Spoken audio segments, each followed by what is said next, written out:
जनि नाम विठ्ठल जनि तुक विठ्ठल जनि नाम विठ्ठल वसे तो स्वर्ग। जब कोई मानव अपने जीवन को दूसरों की सेवा और भक्ति के मार्ग पर समर्पित करता है तो वह एक साधारण व्यक्ति से संत बन जाता है। ऐसा ही एक नाम है संत तुकाराम। उनकी भक्ति, उनकी कविताएं और उनके जीवन के आदर्श आज भी हमें प्रेरणा देते हैं। संत तुकाराम का जन्म 1608 ईस्वी में महाराष्ट्र के पुणे जिले के देहू गांव में एक साधारण परिवार में हुआ था। उनके पिता का नाम बोल्होबा और माता का नाम कनकाई था। उनका परिवार भगवान विट्ठल के अनन्य भक्तों में से था और भक्ति की परंपरा में गहराई से जकड़ा हुआ था। उनका परिवार एक मध्यम वर्गीय किसान परिवार था। तुकाराम बचपन से ही धार्मिक प्रवृत्ति के थे। तुकाराम का जीवन प्रारंभ से ही संघर्षों से भरा था। किशोरावस्था में ही माता पिता का देहांत हो गया और परिवार की पूरी जिम्मेदारी उनके कंधों पर आ गई। युवावस्था में उन्होंने खेती और पारिवारिक व्यापार के माध्यम से घर चलाने का प्रयास किया, लेकिन उनके जीवन में बार बार कठिनाई आई। उन्होंने व्यापार में हानि उठाई और अकाल की वजह से उन्हें अपनी संपत्ति भी खोनी पड़ी। इन कठिन परिस्थितियों ने उन्हें जीवन के गहरे रहस्यों को समझने का अवसर दिया। तुकाराम का विवाह आरंभ में रखुमाबाई से हुआ। जीवन में सुख शांति आई, लेकिन यह अधिक समय तक टिक ना सकी। लेकिन वे जल्द ही दिवंगत हो गईं।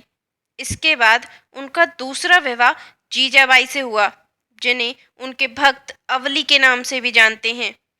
जीजाबाई ने उनके जीवन में एक महत्वपूर्ण भूमिका निभाई।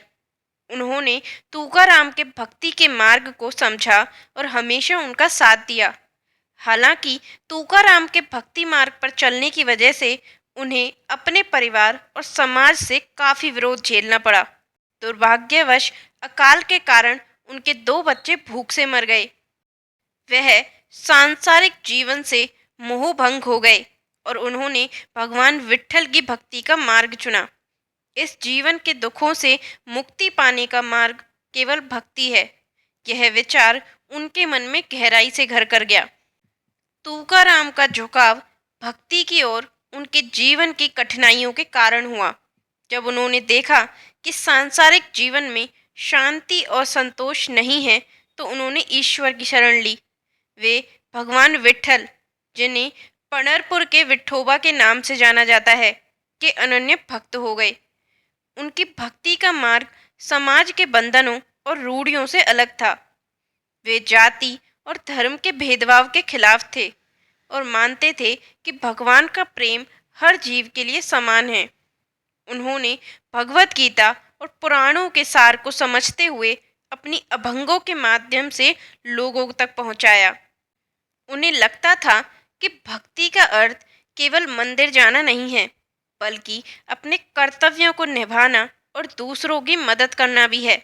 उन्होंने कहा था, जो गरीबों की सेवा करता है वह मेरी भक्ति करता है।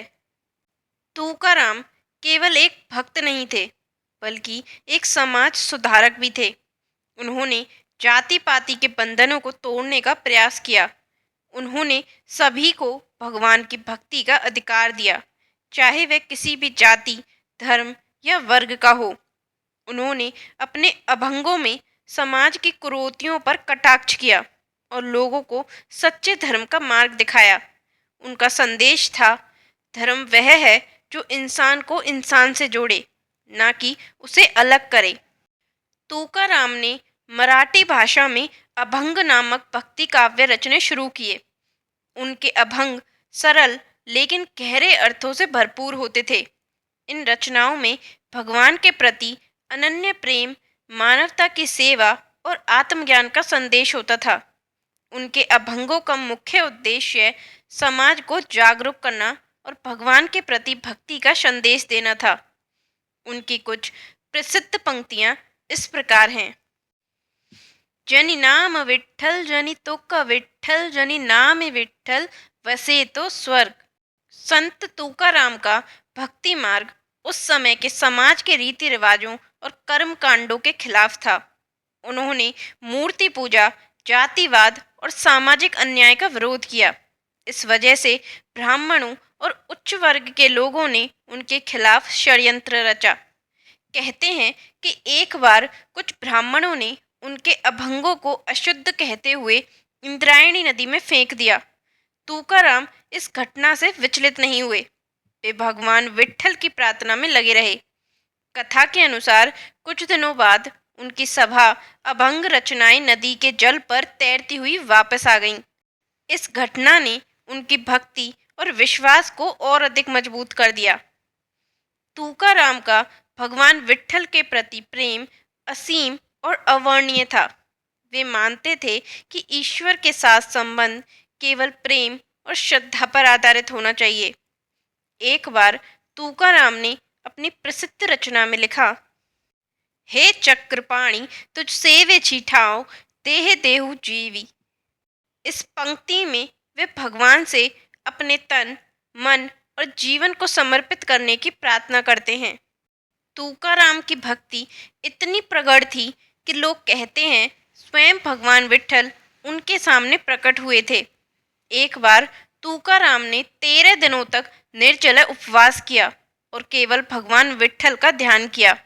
इस दौरान उन्हें भगवान का साक्षात्कार हुआ। यह घटना उनकी भक्ति की चरम सीमा को दर्शाती है।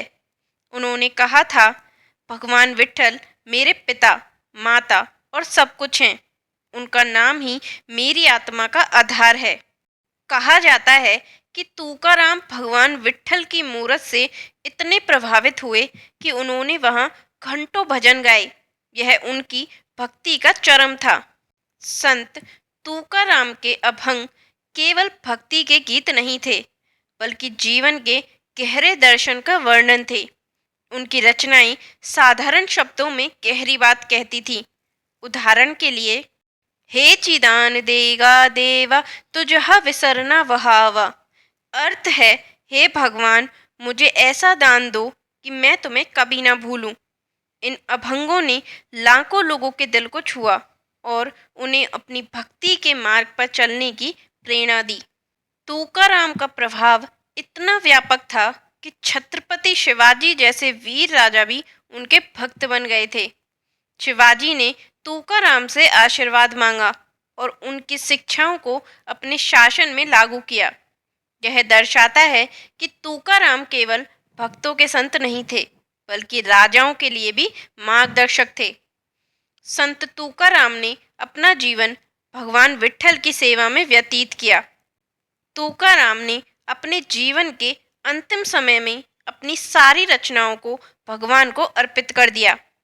कहते हैं 1649 में वे देहू गांव में इंद्रायणी नदी के किनारे ध्यान में लीन थे। लोगों का मानना है कि भगवान विट्ठल ने उन्हें अपने लोक में बुला लिया। भगवान विट्ठल ने तुकाराम को बैकुंठ ले जाने के लिए रथ भेजा। वे सभी के देखते देखते भजन गाते हुए उस रथ पर सवार होकर स्वर्ग की ओर चले गए। इस घटना को आज भी उनके भक्त तुकाराम बीज के रूप में मनाते हैं। तुकाराम ने अपने जीवन में जो भक्ति की गहराई और प्रेम दिखाया वह अमर हो गया। संत तुकाराम ने अपने जीवन और भक्ति के माध्यम से समाज को प्रेम, करुणा और समानता का संदेश दिया। उनके द्वारा रचित अभंग आज भी महाराष्ट्र और भारत के कोने कोने में गाए जाते हैं। उनके उपदेश केवल धार्मिक नहीं, बल्कि जीवन को सही ढंग से जीने की प्रेरणा देते हैं। आज संत तुकाराम हमें यह सिखाते हैं कि भक्ति का अर्थ केवल भगवान की पूजा करना नहीं, बल्कि दूसरों की सेवा करना भी है। उनकी कविताएं हमें सिखाती हैं कि जीवन में हर कठिनाई को भगवान के प्रति समर्पण और प्रेम से पार किया जा सकता है। उनकी कहानी हमें प्रेरित करती है कि चाहे जीवन में कितनी भी कठिनाई क्यों ना हो, यदि हमारे पास विश्वास और भक्ति है तो हम हर बाधा को पार कर सकते हैं। सच्ची भक्ति वह है जो दिल से की जाए, जिसमें स्वार्थ का कोई स्थान ना हो।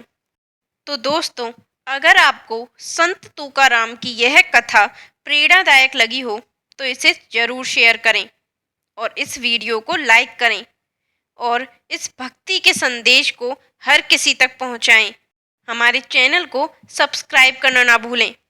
जय विठ्ठल।